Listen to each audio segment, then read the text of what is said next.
Okay. So I am going to talk about the approach to colposcopy examination. What is the basic motto of our this whole colposcopy is that we should according to what we get. Ideally, we should have an uninfected cervix, non-pregnant, well estrogenized cervix, so that we are able to manage those women who are screen positive, symptomatic, or have any signs of the disease. This is the ideal situation for us. But this does not happen many a times. We will also tell you how to take care of these problems side by side. How do we acquire the supercomputing? Is by theoretically, reading about it, going through the internet, taking classes, taking theoretical courses, understanding. Then, very, very important is the image recognition. The more you keep seeing, the more you keep learning. And other people doing colposcopy, you keep that is how you will honor the skills of image recognition. Then, once you recognize that yes, this might be this, how do you manage that? That also comes by with the help of the videos, the attending the colposcopy clinic, knowing the guidelines, knowing how to manage the manager. According to IARC, this is how you should excel in the colposcopy. So, ideally, to become a good colposcopist, one requires a training to attend a colposcopy trainer in their clinic that we are going to do tomorrow. We must see and manage at least 50 cases under supervision, then 100 cases unsupervised, but submitted to a proctor or an assessor who will tell you that yes, your assessment was correct. This is according to the international guidance of research and colposcopy. Then take an OSCE exam, go for accreditation, then have a case experience, then you audit yourself, then you re-accredit yourself. This is how one acquires or colposcopy. Check the instrument. See if the light is working, your ergonomics are correct, your patient is on a hydraulic table at a level comfortable for you. You should be sitting on a stool. You make sure everything is working, light is there, printer is working, the software is working. Then you counsel the patient very well. You must be abnormal finding. So you have to take a consent after counseling that it might hurt you a little bit when you are trying the acetic acid hurt. You are, and because you are taking a biopsy, then there should be privacy, there should be support, assistant with you who will keep you the acetic acid, Lugol's iodine, everything should be there. Pen and all forms should be available. Now, coming to the proper procedure of colposcope. I told you, very important is to have a working distance. So I was just telling that it is, you have to keep the cervix at a distance of the colposcope by 30 centimeter, not the vagina, not the external genitalia, the cervix, because there is a length of about 10 centimeter inside also. Keep that in mind. And then it's an autofocus. It is always better to use autofocus. Let it focus itself. You should make sure it is not able to focus the vagina or the labia or the genitals, because then it will not focus at the cervix. So sometimes what happens is that the lateral vaginal walls, they come into focus. Then the focus gets affected. So you have to make sure that the lateral vaginal walls don't come into view. They are separate away from it. So either you put a glove on it, or you use a lateral vaginal wall retractor, or you use a condom over it. The stand should be then fixed well. Once you focus it, seen it, then you please close all the knobs put it at a height which is at the level so that you can work hands free, because you need to put your acetic acid, Lugol's iodine, take a biopsy. Then you can't keep, touching both the things and fixing everything. So once it is ready, you should not touch it. First, you inspect the genitalia, look for any warts. Yesterday, I gave a picture of a wart over the vulva, which was basically a herpetic human papillomatous lesion. So you must look for these because they are a giveaway that yes, anything can be there inside also. So look for any ulcerations, any growths or something on the external genitalia. Then insert the speculum. See if the walls are not there and only the cervix is well exposed. The advantage of using a cuscose is that when you open the cuscose, you will see that the os also gets opened with that. So then, in case it is a type 2 kind of a TZ, that also opens and you're able to see the squamocolumnar junction from inside also. So it's very good to use a good quality long cuscose with a screw which can be tightened very well so that it doesn't become loose once you focused it. So that's very important. And then you are able to see the images well. So how do we start assessing now? Now that we focused, we can see the cervix. The first thing that you notice whether the epithelium which is inside is well estrogenized or not. Is it a menopausal? If it's not, then it should have a pink color, glistening pink. If it is not, then it might show a pale color, in which case, if it has some menopausal changes and you're not sure the findings you will get is correct or not, then you give them Evolon cream for 4 weeks and wait for another 2 weeks and then do the assessment.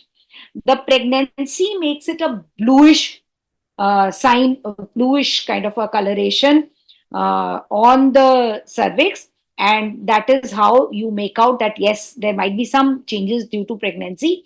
Then also you should try not to take any biopsy. That also should be noted.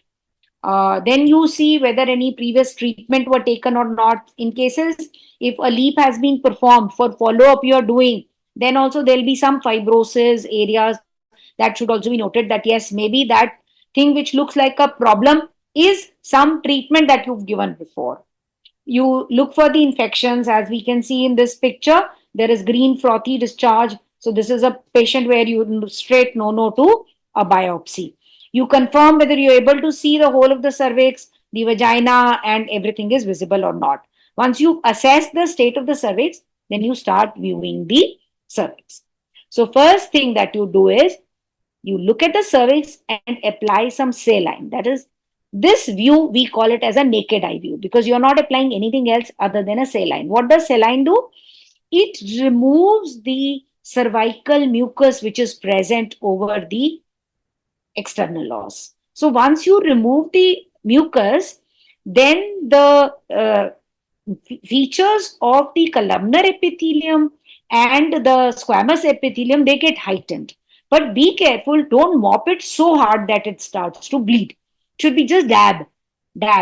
So it becomes shiny. So basically, very, very important thing here is that in case you find some tiny bit of discharge over the cervix, you must remove that discharge. Don't let it be there. So you know what happens many a times? You apply acetic acid, that discharge becomes white.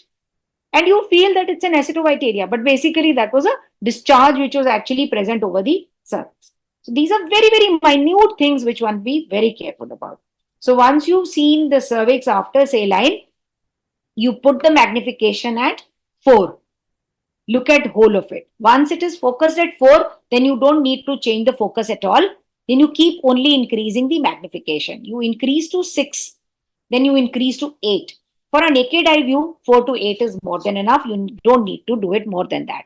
That is the time you will be able to see a columnar epithelium. I'll show you the pictures of columnar epithelium. Yesterday also I showed you it is a grainy papillomatous red grape-like columnar epithelium that should be visible if it's a type 1 transformation zone. Then you make out whether it is a type 1 transformation zone or not, or type 2. If it is a type 2, you might need to open the external os a little bit so that you can see the squamocolumnar junction at upper part and a lower part. If it's visible by just a little bit of opening and manipulation, it is a type 2 transformation zone. If even still then it is not visible and the squamocolumnar junction is way inside the endocervical canal, that means it is a type 3 transformation zone. Then after saline application, you want to see the blood vessels. So first is a naked eye view. Second is a blood vessels. As madam was saying, we write blood vessels later, but we see them before, because then we will, once we've applied the Lugol's and Lugol's iodine, etc., you don't get to see uh, the blood vessels after that. So that is the second point that you do, is you see the blood vessels. As we can see, there is one vessel here, there are small vessels here, there are small vessels here. So when you apply a green filter over it, you need to put the magnification to at least, where is the phone again? Where is it? Sorry. So you need to apply the green filter or a blue filter on it. That removes the background redness, and the vessels, they stand out in the form of black lines. So that is how you will be able to see. But mind it, you need a magnification of at least more than 10 to be able to appreciate the mosaics, to be able to appreciate the punctations and the blood vessels and the abnormal blood vessels. It should at least be between 10 to 15. You are working to identify. 8 minutes. Let me see, where is my phone?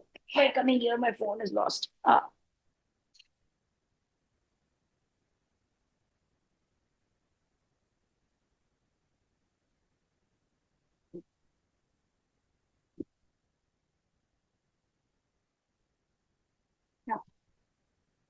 So for blood vessels, you need a green filter. Sorry for the interruption. Now, after you have seen a saline view, you've seen the blood vessels, the next step is sorry, we are still at saline, sorry. So what you see next is whether any white patch is present over the cervix without the application of acetic acid. Something like this. This is a cauliflower kind of a white thing present over the cervix. This is basically a raised irregular condyloma.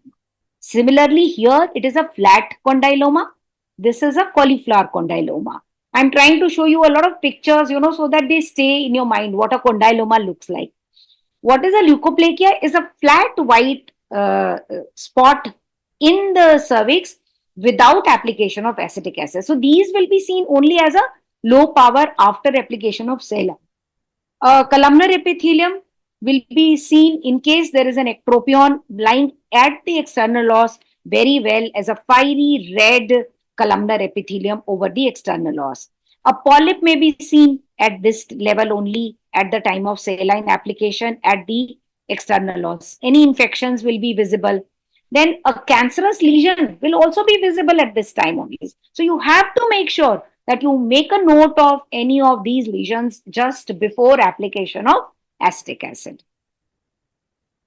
Now in green filter, I said you need at least a magnification of 10 to 15 times to see the blood vessels. So how do you make out what are the punctations? These are all to be done before acetic acid application. So when we say mosaic pattern, what do you mean by a mosaic pattern? Mosaic pattern is a tile-like pattern which may be just, can you see here, very fine kind of a small punctae surrounding by a tile-like of structure. This is a fine mosaic where the size of the tiles is very small. I have given a sort of a color grade to all my slides here. When it is blue, that means it is normal, benign feature. When it is yellow, that means this is a grade 1 lesion or a Swade score 1 score. That is a doubtful.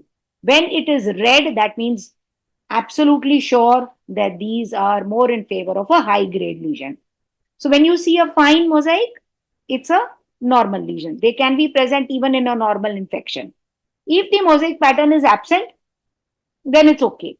When it is coarse mosaic, can you see here the size of the mosaic as compared to this picture is very big. So this is a ominous sign. Here it is coarse mosaic again, very, very big size of tile with coarse punctations. Can you see these big coarse punctations here? This is coarse punctation with coarse this. So these are all ominous signs, while the fine small pinhead or a pin type of punctations, these are normal punctations. If the blood vessels are absent, that goes into sweet score 2, as madam said. But if there are fine blood vessels like this, or a fine blood vessel in like this, what do you see characteristic of these blood vessels? These are more pathognomic of infections. This I showed yesterday also, that a star-shaped vessel present over an Abothian cyst is basically normal. These are very fine caliber, and if you see the pattern of these blood vessels, they go into a tree branching like a pattern. They make an angle of acute angle between the vessels, and the caliber keeps on decreasing as you go up. So there is a smooth gradation of the blood vessels into it. So these are the giveaway points which you have to look for. When they become tendril like, comma shaped, different in the difference in the variable thickness of the blood vessels, that goes in favor of a malignant pattern. Coarse blood vessels, obtuse angle, those are the features which I'll show you just now. Some fine network, some fine punctations, fine punctation, branch-like, parallel vessels, loop-like. These are all non-malignant pattern. You don't have to worry about these. While if there are hairpin bends, comma-shaped, corkscrew, very thick mosaic, tendril-like, waist thread-like, willow branch, root-like. Here, can you see? This is very thick caliber. This is very thin. Then it becomes thick again. Then it becomes thin. So these variable caliber is very characteristic of a malignant pattern of blood vessels. So you have to keep seeing the blood vessels to be able to say. When it is like this shows that there is invasion. When abnormal corkscrew vessels are there, this shows that yes, invasion has also come. So I'll keep showing you the pictures as we go. Now coming to the acetic acid application. First, we must understand what is the basic principle of acetic acid. What it does, it causes reversible coagulation and precipitation of proteins in the epithelial cells. It draws out the water from that. So the cell membrane collapses and the nucleus, which has the maximum proteins in it, that forms a coagulum. So the basic principle is wherever the nucleus is more, hyperchromatic nuclear, the dividing cells of metaplasia where the division is occurring, the abnormal HPV infected cells, they are the ones where the nucleus will be big. The larger is the nuclear, larger is the hyperchromasia, deeper is the aceto-whitening. So when it becomes coagulum forms, it does not let the light that we are throwing on it to pass. So it looks opaque, while generally the epithelium lets the white pass and it shows the underlying blood vessels, which makes it pink or red depending on whether it is columnar or it is squamous. Here, can you see this picture? In this, these are the grainy columnar epithelium. This is the squamo-columnar junction. And here we see a white patch. So what is it? This is a metaplasia change in the columnar epithelium, which is becoming like a transparent, very less white, because here at metaplasia also there is division of cells. So it also takes up white. But what is so special about this whiteness is it comes very soon, it disappears very soon. That is why we must give them 1 minute, because all these small pickup of opaqueness will disappear within 1 minute. So we don't have to comment about the aceto-white areas when within 1 minute of application of acetic acid. So if it's a normal squamous epithelium, it will give a pink color even after application of acetic acid. If it's a neoplastic with larger nuclei, larger chromatin, it will give a bright white pictures. Here it is, you will realize that it is somewhere in between these two, that this is a middle grade lesion or a CIN2 lesion, where you see that the whiteness of the opaqueness is different from the opaqueness of a grade 3 lesion. The more we keep seeing the whiteness, the more we will learn about it. Higher is the neoplasia, more is the chances of it become whiter and whiter and whiter. I'll keep showing the whiteness. So I just told you that you apply the acetic acid 5%, you wait for 1 minute. Why do you have to wait for 1 minute? Because whatever minor lesions might, precipitate with it, they will disappear within 1 minute. So if a lesion appears early and disappears late, that is pathognomic of a greater lesion. So when you apply the acetic acid, you see this white line. When you see this white line here, this is the squamocolumnar junction. Here in this, the squamocolumnar junction, the grainy columnar epithelium, which is redder with a little bit of whiteness coming to it because it is as early on. This is the columnar epithelium. This is the squamocolumnar junction. And here can you see all these white small dots here with a black thing. This is not a mosaic pattern. These are the crypts. Where why the crypts also take up this? Because the crypt margin is also active. So that also becomes a little white. You have to be very, very careful while identifying these crypts that their margin will also appear like a white head. But it's a very, very fine whiteness that you see. So you observe these things, you note what kind of transformation zone is there. So like this one is a type 1 transformation zone because we are able to see the columnar epithelium and the squamocolumnar junction in entirety. That whole of it is visible. So this is a type 1. We'll keep showing you the other ones also. So you look for the characteristics of the whiteness after application of acetic acid. So you try to see, first thing that you see is the transparency. As we can see in this, see it's a transparent whiteness that you're able to see what is underneath. That means it is a lesser grade lesion. It's not significant. Then you see this is also transparent but a milky shady kind of a peaking. So this is a middle thing. As I said, the blue is absolutely normal. Absent or a transparent is minor grade lesion or a metaplasia. But if it becomes a little shady or a milky, that's a little better, more grade than a Swade grade scale 1. Can you see here? These are all milky white. But when it becomes very distinct, opaque, absolutely, this is all opaque. Can you appreciate the mosaic formation here? So this becomes a higher grade lesion as compared to these two. Okay. Then you look at the margins. Here you can see they are indistinct margins. These are diffuse margins. They are just overlapping over it. Here you can see these are known as the geographical margins. That is as you see in a country, the margins are wavy, that kind of margin.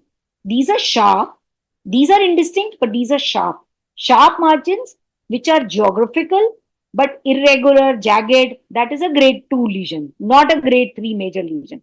But if they are raised, rolled up above the base of the squamous epithelium, higher rolled up coarse margins, that is a greater grade of the acetowhite area.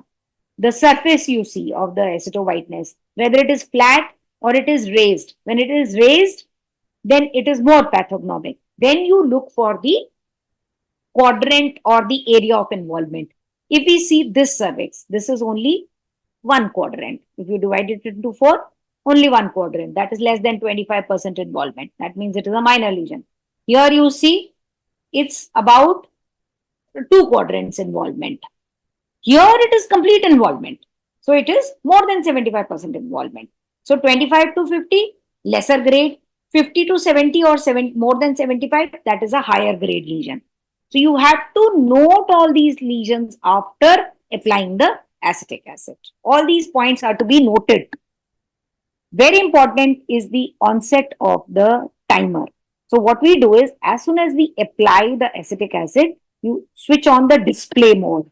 Display mode will give a reading of a timer here. So after 1 minute only, you comment about the acetic acid uptake or not. And then you, if they disappear very fast, say within 1 or 2 minutes, that means they are insignificant lesion. If they appear early and stay for a very, very long time, that means this is a very, very grave lesion. So you have to be very careful with the timer. You have to keep noting how much time has last. Sometimes what happens is you're not sure. 3 minutes okay, the lesion had come, it has disappeared. Now what to do? You apply again, apply, and then switch on the timer again. Then you see again. Don't straight away jump to Lugol's iodine, because it is the acetic acid which will give you the correct diagnosis. You have to really give time to acetic acid. You have to keep looking for things. Okay. Now looking at the gland openings, as Madam was also talking about. Can you see these small pinhead openings? These are normal gland openings. But when their margin is now raised with whiteness which is very high and thickness which is more, that is known as a tufted or a raised margin of gland openings. These are pathognomic of a higher grade lesion. Now coming to the inner border sign. What do you mean by the inner border sign? And the aceto-whiteness, see, can you imagine the aceto-whiteness is present all over this. Now where to take biopsy from? So the biopsy you will take wherever the lesion is maximum. So the density of lesion at an area which is more than the rest of the thing, and there is a border here, that is a lesion within a lesion. This is pathognomic of a graver lesion. So this gives the inner border sign. Okay, then coming to the ridge sign. If you see that it is thrown into undulating higher lesions, then lower, then higher, then lower, this is the kind which gives the ridge sign. That is, these are also more pathognomic of a graver lesion. Coming to the rag sign. What do you mean by rag sign? An epithelium which is infected, which has the graver lesion, this tends to peel off very easily. So it hangs loosely over the lesion. So this is what is a rag sign. So these are all the signs that you have to, really look for in the aceto-white areas. Now coming to the identification of the transformation zone. A lot has been said, but still I will keep telling you because this is the most important thing. See, can we see all these are the gland openings? So the last gland opening that you see at the periphery is the outermost or the original squamocolumnar junction. This is the outermost margin of the transformation zone. The inner squamocolumnar junction is very easy to identify, where you can see the columnar red and a pink squamous epithelium. That's the squamocolumnar junction. When we don't use any word new or old, it means this new only. This is the squamocolumnar junction.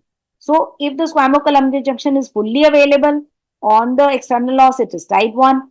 When a little bit goes inside and you have to open the thing inside, but still visible to the upper limit, that is type 2. When it is not visible, it goes inside into the canal and the upper limit of squamocolumnar junction is not visible, that is type 3 squamocolumnar transformation zone. Now coming to the application of Lugol's iodine. We apply the Lugol's iodine, remove the excess of Lugol's iodine, and then comment about it. Mind it, the columnar epithelium also is not glycogenized, so it will not take up. Don't take it as an abnormal area because the columnar will also not take up. So you keep in your mind wherever was the aceto-white area. Focus on that area, whether that area is becoming brown or not. The mahogany brown will be taken up by the squamous epithelium, not by the lesions or by the columnar epithelium. So how do we make out? If it's a clear-cut brown lesion like this, it is normal. But if there is a faint or a patchy uptake like this, that means this is a metaplastic lesion or an earlier lesion which still has some amount of glycogenization. So this also you need to take biopsy because you see in the periphery there is one mustard area. So this could be an abnormal area, could not be. So this is the area that you take biopsy from. And keep your vascular changes as well as the acetocyte changes in your mind that is this the same area we had an abnormal vasculature? This is the site to take biopsy. Now coming to the absolutely clear abnormal Lugol's or Schiller's negative area. This is a canary yellow or a mustard yellow area. This is like this, not like this. Can you see the difference between a columnar which has not taken up and this? This becomes mustard yellow. So this is how, after doing the Lugol's iodine, you take biopsy. If you're not able to see the inside, this is how you will see the inside. If it's a type 2 transformation zone, this is the endocervical speculum. One must have it. You hold it in your right hand if you're a right-handed person. Put the concavity towards the right side. Put the two lips of it inside and close this ratchet, and then this will open this and you will be able to see. If you've seen lateral, then you insert it and rotate it by 90 degree, and then you will be able to see the upward and the lower end also. This is how you will use the endocervical speculum. When do we label a colposcopy as an inadequate or an unsatisfactory? Previously, all the type 3 transformation zone were labeled as a unsatisfactory colposcopy. No, this terminology is no longer to be used because those are the type 3 transformation zone. These are not unsatisfactory. Now the inadequate colposcopy term has been replaced. That this should be the word which should be used if you're not able to see Aussie नहीं दिख रहा है, पूरा स्टेनोज्ड है, से radiotherapy मिली हुई है, then it is an inadequate colposcopy. Say उसके ऊपर blood है, it's all smeared with blood, then also it is inadequate. Or if the vagina is folding over it, it's a previous cesarean, the cervix is so high up, you're not, then they are all labeled as inadequate colposcopy. They are not unsatisfactory colposcopy. Very important to understand this point. Now you've identified what are your abnormal areas. Now you want to take a biopsy. How to take a biopsy? You use a low power magnification. You don't use the magnification of more than 10. You use 4 to 8 because then you will be able to see the whole panoramic view of cervix. You do it only after Lugol's iodine. Don't do it at acetocyte. But remember the area that you had marked in your brain that yes, this was the acetocyte area and here is the Schiller negative area also. Take the biopsy as close to the squamocolumnar junction as possible, taking a little bit of healthy area as well as an unhealthy area. Take from the posterior lip first, because what happens is if you take the anterior lip first, it starts to bleed and then you can't see the lower end or the posterior lip lesion. So always take the posterior lip first, then take the anterior lip. Okay, push the cervix inside, backwards, and then squeeze.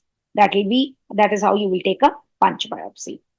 And to secure hemostasis, we can either use a cautery or a Monsell paste or a silver nitrate. If nothing is available, very, very simple. You press, you mop, you put a sponge for 1 minute, it will stop. If still doesn't stop and you don't have anything, take a suture. Just don't worry. This is not going to trouble you. In case it is a type 3 transformation zone and you're not able to see the upper limit of the squamocolumnar junction, what do? You take a endocervical curettage, take from the cervical length the tissue and send it for histopathology. This is a small endocervical curettage, which is very thin because you don't need to dilate the cervix. All the 4 walls should be scraped as we do in curettage. We are all well conversant with it and we have to document the SWAIT score. As I told you, I kept on showing all the grade 1, grade 2 and 0 in all the pictures. How do you identify them? The vascular pattern, TZ type, Schiller's test, site, SWAIT score, management plan. These all must be documented in your report. You also give the pictures along with it in the report.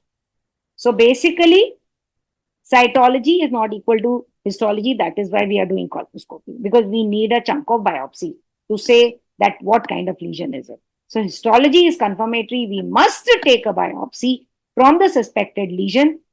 The adequately performed colposcopy can provide a sample for histology. So ultimate decision lies with the wisdom and expertise of the practitioner who is able to take a biopsy from the suspected areas so that we can stop the change of pre-invasive lesion to an invasive lesion. That's the main goal of learning colposcopy. Thank you so much. We have to document the SWAIT score. As I told you, I kept on showing all the grade 1, grade 2, and 0 in all the pictures. How do you identify them? The vascular pattern, TZ type, Schiller's test, site, SWAIT score, management plan. These all must be documented in your report. You also give the pictures along with it in the report. So basically, cytology is not equal to histology. That is why we are doing colposcopy, because we need a chunk of biopsy to say that what kind of lesion is it. So histology is confirmatory. We must take a biopsy from the suspected lesion.